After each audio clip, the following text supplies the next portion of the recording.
So let's shift a little to the benefits of patient-reported outcome measurements. So for the patient, reported outcome measures are really helping them to communicate their function or their feeling.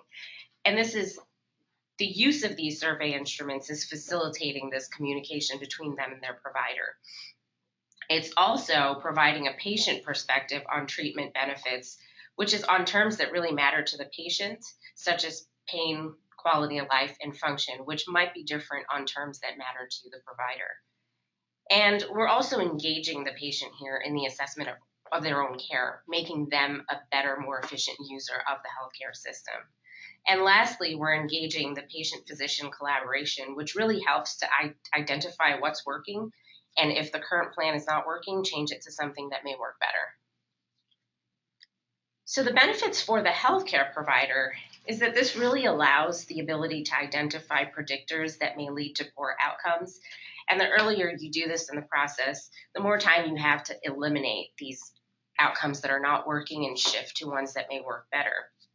It also allows you to detect poor performing prosthesis and surgical techniques that may be leading to poor outcomes. You can also reduce the number of complications, and this will greatly enhance your profit and the value of what you're offering.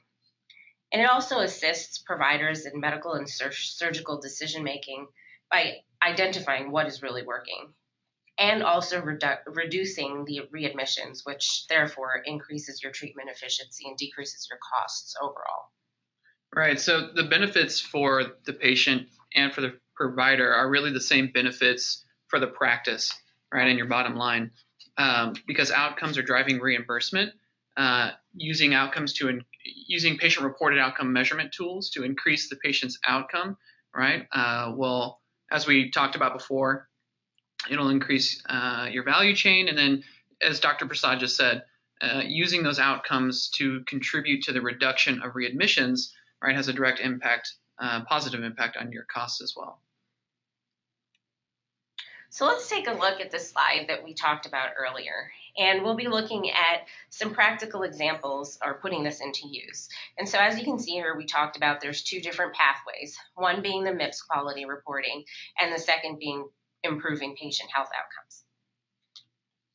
So taking the first one, MIPS quality reporting pathway, we can see what we're trying to demonstrate here is that through the MIPS program and through collecting patient-reported outcomes, it allows you to gather data, to analyze that data, and recalibrate it over different points during the year that will really help you to drive up your performance score and optimize your overall composite score at the end of the year. And let's move on to the second branch. So this was improving patient health outcomes. And so in this pathway, what we're talking about here is a little bit more of an extrapolations, where patients can now be put into categories of patients like me. And what this is doing is really empowering patients and physicians to make their best decisions. By placing a patient in a category where patients have similar demographics, patient history, same problems that they're approaching the physician with, we can all use that to see where they're going in their improvement scale. So when a treatment is done, has the patient improved? Have they not improved? If they have improved, what were those factors? If they haven't improved, what were those factors? And trying to see how we can place a patient like me into a similar circumstances and try to make the best decisions overall for that patient. And here's another practical example, and this is something that is near and dear to the OBERD team. It's something that we've been working on, and so this is more about using predictive modeling and applying machine learning techniques to really help determine how individual patient outcomes can be better over time. And so just to orient ourselves a little bit in this, and the first example is just a patient where that's their baseline. And then in the second, about a year later, what we have are different outcomes. So one is no treatment, one is treatment option A, and the second is treatment option B. So talking through this a little bit, let's say if this patient had absolutely no treatment, within a year, they'd be in that red zone or 80% deterioration. And let's say they had option A. So now they're moving up on that scale from worse, going from the left-hand side to the best case scenario being the right-hand side. You can see they fall into that 80% category where it looks like they had a really good chance of improving. But there's also that 5% chance that with this treatment, they may not have had good outcomes, or a 5% chance that they could have possibly had the best outcome.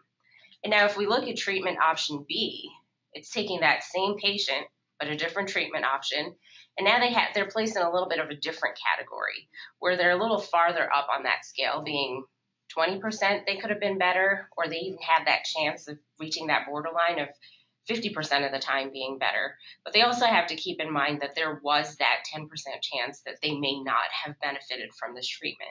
And what this is really doing is helping us make the right decision the first time around. That's not only better for the patient, but it also decreases operational costs, reducing revision rates, and potentially leading to fewer follow-up appointments and so on. Right, and so this is kind of touching on a point that we've made a couple times already, but in this hypothetical example, predicting medical outcomes, right, and understanding better the treatments and the impact that the treatment's going to have on the patient's outcome, and then what are the chances, or what is the patient's outcome going to be based off of these various treatment options, right? So that is possible when you contextualize your patient's data within a large data set, which is why it's so important to standardize so that you can more quickly create a large data set so that you can have this type of tool to better provide care for your patient and then make the right decision for their care the first time, right? The first time they come in.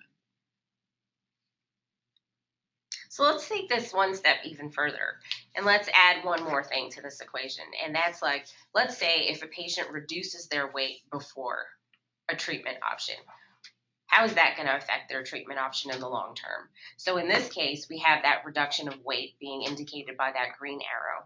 So you can see along their continuum of care, or the different choices that they had, the simple fact of just reducing weight before that treatment is brought on has led them to increase their possibilities. Even if they were going to deteriorate, they're now on that borderline between the 80 and 20% with no treatment, where they could have actually done better with no treatment at all and just reducing their weight. And also for treatment options A and treatment options B, you can see that reducing weight alone puts them in a better state for a better outcome. Right, and when we talk about empowering providers, not just physicians, but mid-level providers as well, this is exactly what we're talking about. So giving them the tools, the data that they need to have a data-driven conversation with the patient. The reason why you wouldn't recommend a certain treatment for a patient until they lost weight is because we can accurately tell them what we think the outcome is going to be if they don't, right? And then you can show them by losing 5 pounds, 10 pounds, whatever it happens to be, you can expect this type of outcome, which is why we're going to recommend it for you before we schedule treatment. So as you can see, harnessing the power of gathering this data through patient-reported outcomes over time is really making the conversation between the patient and their provider a little bit easier and more impactful based on evidence and data that has been collected and benchmarked over time. And all of this is near the horizon of OBERD's research and development team, and it's something that we're actively working on building.